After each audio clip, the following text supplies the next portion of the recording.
Oh, and thank you for joining me for today's Ask a Rabbi segment. Today I'm going to be discussing what is Tanakh.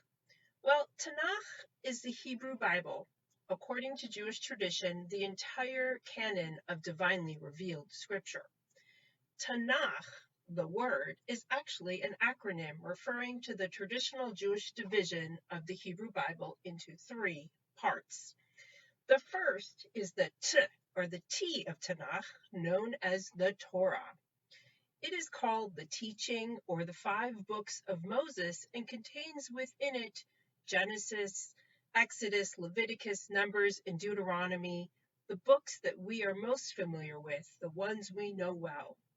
This is the part of the Bible that retells the story of how the family of Abraham and Sarah became the people of Israel, and how they came back from exile in Egypt and under the leadership of Moses went to the border of the land of Israel, and on the way stopped to receive revelation at Mount Sinai and the 10 Commandments as they are known today.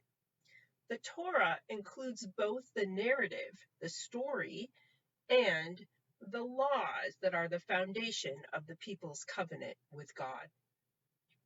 The second part of Tanakh is the N, or the N that you hear, and that stands for Niveim, the Prophets, and includes the books of Joshua and Judges and Samuel and Kings, narratives that explain the history of Israel from the perspective of those who are seeking Israel's fulfillment of God's covenant.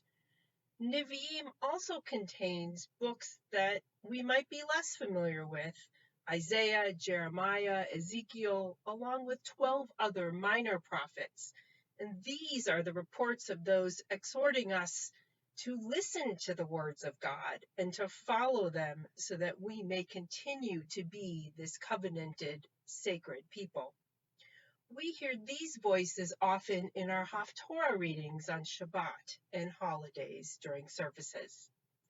The third part of the Tanakh, the K or K, is for Ketuvim, translated as writings, and includes poetry in the Psalms and Lamentations, along with what is called wisdom literature in the Proverbs and the book of Ecclesiastes.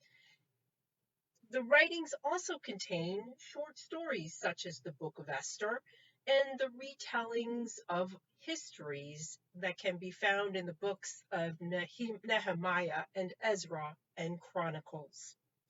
This is the section of the Bible with which many of us are least familiar. We may hear the Psalms from time to time during worship services. We may study the Proverbs and look for the guidance that it offers. Or we may read the story of Esther on Purim, but we need to be reminded that these words are also found within the original biblical text.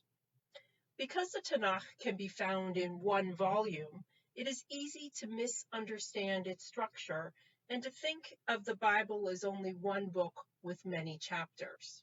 In reality, the Hebrew Bible is a compilation of books, 25 of them to be exact, 24 of them to be exact, 5 in the Torah, 8 in the prophets, and 11 in the writings.